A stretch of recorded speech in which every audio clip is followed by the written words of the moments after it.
कहानी ट्रेन। ये ट्रेन रोज रुकती है नए स्टेशन पर, मिलाती है आपको एक नई कहानी और कई नए किरदारों से। तो सब सवार।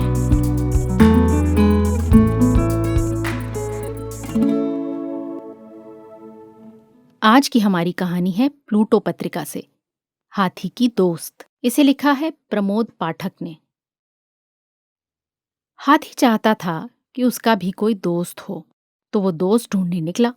सबसे पहले उसे एक भालू मिला। उसने भालू से कहा, तुम मेरे दोस्त बन जाओ, हम ढेर सारी बातें करेंगे। भालू बोला, तुम कुछ ज्यादा ही ऊंचे हो, इतने ऊंचे हो कि तुमसे बात करने के लिए मुझे अपनी गर्दन यूं यूं यूं उठानी पड़ती है। उसने अपनी गर्दन ऊंची उठाते हुए कहा। हाथी उदास होकर वहां से आगे चला। रास्ते में उसे एक लोमड़ी मिली। वो अपनी नाक यहां वहां लहरा रही थी। उसे जंगल की खुशबू अच्छी लगती थी।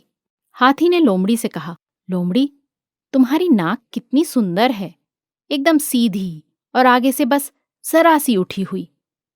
तुम मेरी दोस्त बन जाओ, फिर साथ साथ घूमेंगे, जंगल को सूंघेंगे और मजे करेंगे। हाथी के बोलने से लोमड़ी के सूंघने में खलल पड़ा। उसने तुनक कर कहा, मेरी नाक के बारे में तो सही फरमाया, पर अपनी नाक भी देख लेते, एकदम जमीन तक पहुंच रही है, जैसे बरगद की जड़ लटक रही हो। ये सुनकर हाथी का दिल टूट गया। उसका गला सूखने लगा। वो भारी मन से पानी पीने नदी पर गया। उसने ढेर सारा पानी पिया, पर उसकी प्यास बुझ ही नहीं रही थी। तभी नदी में उसे मछली दिखी। उसने मछली से कहा, तुम मेरी दोस्त बन जाओ, मैं तुम्हें जमीन के किस्से सुनाऊंगा, तुम मुझे पानी के किस्से सुनाना। मछली ने तैरते हुए इशारे में समझाया कि तुम्हारे कान तो इतनी दूर हैं, मेरी आवाज उन तक नहीं पहुंच सकती।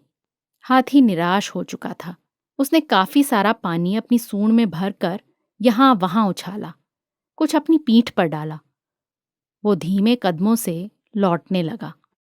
तभी उसे एक चींटी दिखाई दी। उसने सोचा, एक बार चींटी से भी पूछ लेते हैं, ज्यादा से ज्यादा मना करेगी।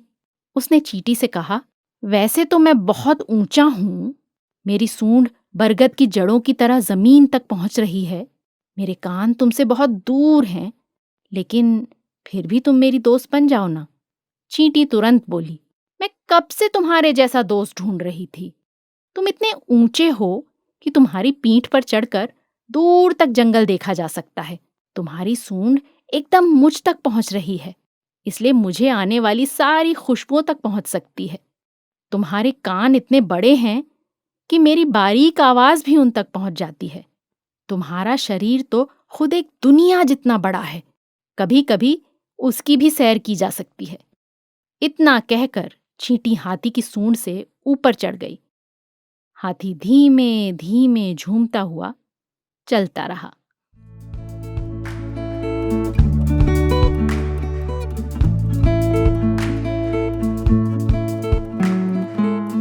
आशा है ये कहानी आपको पसंद आई होगी। ये कहानी आपके लिए लाए रेखता, नई धारा और प्रथम।